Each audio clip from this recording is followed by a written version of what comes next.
Shalom, bertemu kembali dalam intim dengan Allah. Mari kita siapkan hati kita mau menyembah Tuhan. Kayak bersyukur ya Tuhan Yesus. Sungguh ajaib dan dahsyatnya. Betapa ajaib dan dahsyatnya Tuhan kejadianku. Kau menenun diriku serupa gambaranmu.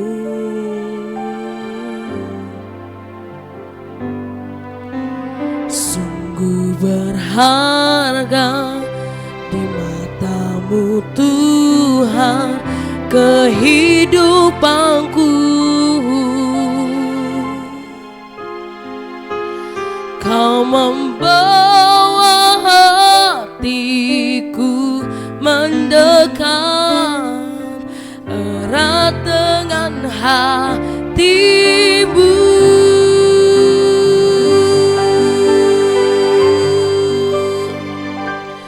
Ku mengangkat wajahku memandang keindahanmu Yesus. Syukur bagi kesetiaanmu di sepanjang hidupku. Dan ku angkat tanganku ke tata kasih dan karuniamu.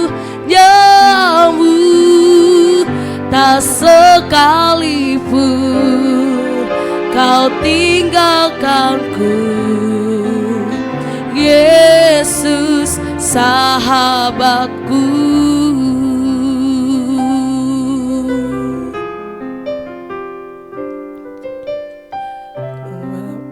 Ajaib dan dahsyatnya Tuhan kejadianku. Kau menenun diriku serupa gambaranmu.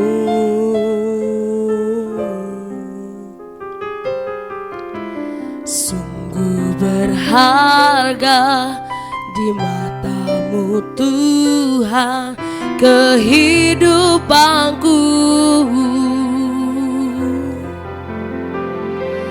Kau membawa hatiku mendekat erat dengan hatimu.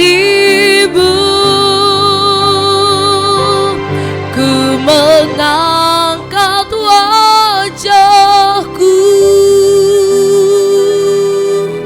memandang keindahanmu Yesus. Syukur bagi kesetiaanmu di sepanjang hidupku. Dan ku angkat tanganku ke tata kasih dan karuniamu. Tak sekalipun kau tinggalkanku, tak sekalipun kau tinggalkanku, tak sekalipun kau tinggalkanku, Yesus sahabatku. Bapa yang baik, kami ingin erat terus dengan hati-Mu ya Tuhan. Kami ingin melekat terus pada hadirat-Mu Yesus. Tuhan, kami mendengar suara-Mu. Kami ingin mendengar suara-Mu lebih lagi Yesus melalui renungan kami hari ini. Berbicara atas setiap kami ya Tuhan. Kami siap mendengar dan ajar kami memahami. Dalam nama Tuhan Yesus, haleluya. Amin.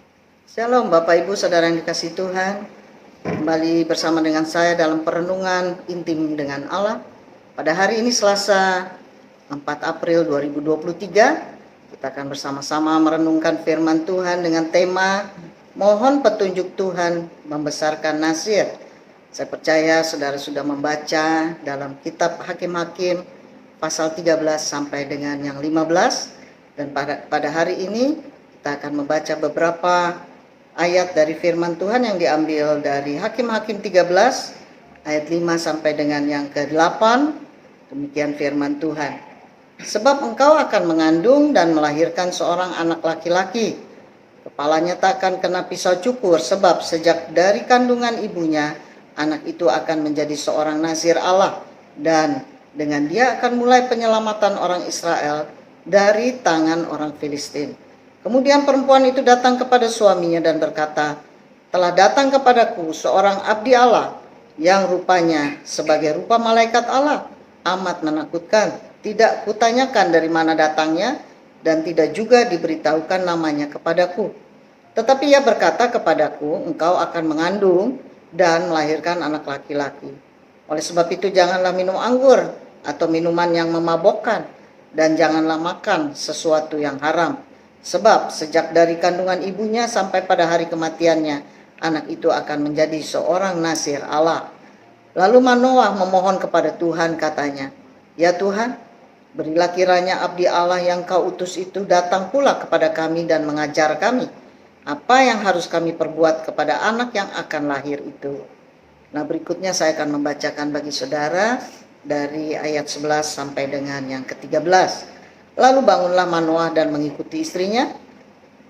Setelah sampai kepada orang itu, berkatalah ia kepadanya, engkaulah orang yang telah berbicara kepada perempuan ini. Jawabnya, benar. Lalu kata Manoah, dan apabila terjadi yang kau katakan itu, bagaimanakah nanti cara hidup anak itu dan tingkah lakunya? Jawab malaikat Tuhan itu kepada Manoah, perempuan itu harus memelihara diri terhadap semua yang kukatakan kepadanya. Dalam pembacaan kitab hari ini, dicatat bagaimana abdi Allah mendatangi seorang perempuan dan suaminya yang bernama Manoah untuk menyampaikan pesan Allah, bahwa perempuan itu akan mengandung dan melahirkan anak laki-laki. Manoah kemudian memberi nama Simson, yang mana anak ini akan Tuhan pakai menjadi seorang nazir Allah yang akan mengalahkan orang Filistin bagi bangsa Israel. Simson sudah ditetapkan Allah sejak dalam kandungan untuk menjadi nazir Allah. Nazir adalah pihak yang menerima sesuatu yang berharga dari yang memberi untuk dikelola dan dikembangkan sesuai dengan peruntukannya. Apa arti nazir dalam Alkitab? Nazir adalah seseorang yang secara sukarela bernazar atau mengambil sumpah. Nazir berasal dari kata Ibrani yang memiliki arti ditabiskan atau terpisah. Simson ditetapkan Allah sejak dari kandungan ibunya, sehingga jelas dia tidak diperkenankan untuk menyalahi aturan yang telah ditetapkan Tuhan baginya dan bagi ibunya. Seorang nazir tidak juga diperkenankan untuk memindahkan atau mewariskan ketetapannya kepada pihak lain, termasuk kepada keturunannya. Hak dan kewajiban seorang nazir akan berakhir pada saat dia meninggal atau saat dia tidak lagi memiliki kemampuan untuk menjalankan tugas-tugasnya yang telah ditetapkan. Simson telah ditetapkan Allah untuk menjadi seorang nazir yang akan mengalahkan orang Filistin bagi orang Israel dengan kekuatan yang Tuhan berikan baginya. Petunjuk apa yang Tuhan berikan kepada orang tua Simson untuk dilaksanakan dan juga berlaku bagi Simson? Maka yang pertama, menjauhkan diri dari anggur, cuka anggur, buah anggur kering, minuman keras yang memabokkan, cuka yang terbuat dari zat-zat tersebut, dan makan atau minum zat yang mengandung zat anggur, mulai dari bijinya sampai kepada pucuk rantingnya. Saudara bisa membacanya dalam Bilangan 6 ayat 2 sampai dengan yang keempat. Nah, hal kedua, menahan diri dari memotong rambut di kepala Simson, tetapi mengizinkan untuk menumbuhkan rambutnya. Saudara bisa kembali membaca dalam Bilangan 6 ayat 5. Hal yang ketiga, tidak menjadi ritual yang tidak murni dengan menyentuh mayat atau kuburan, bahkan termasuk bagi anggota keluarganya sendiri. Saudara bisa membacanya dalam Bilangan 6 ayat 6.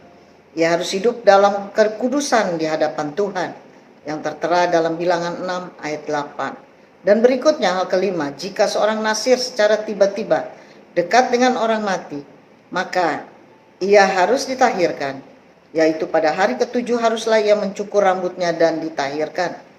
Dan berikutnya pada hal ke-6, setelah ditahirkan, maka seorang nasir harus mempersembahkan korban tebusan dosa pada hari ke-8 serta menguduskan kepalanya. Nah, saudara, refleksi kita pada hari ini, Simson sejak lahir, bahkan sejak dalam kandungan ibunya, sudah diserahkan kepada Allah menjadi miliknya yang khusus. Seorang nasir harus tunduk dan patuh pada segala ketetapan-ketetapan yang Tuhan sudah sampaikan. Sebagai orang percaya pada saat ini, kita pun sudah berserah kepada Tuhan. Karena itu, kita harus tunduk dan taat akan ketetapan Allah. Demikian perenungan kita pada hari ini. Saudara, mari kita berdoa.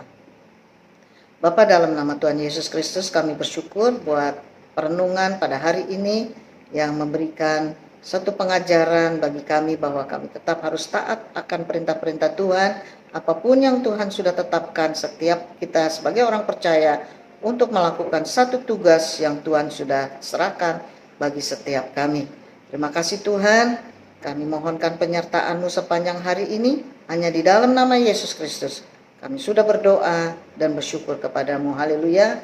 Amin.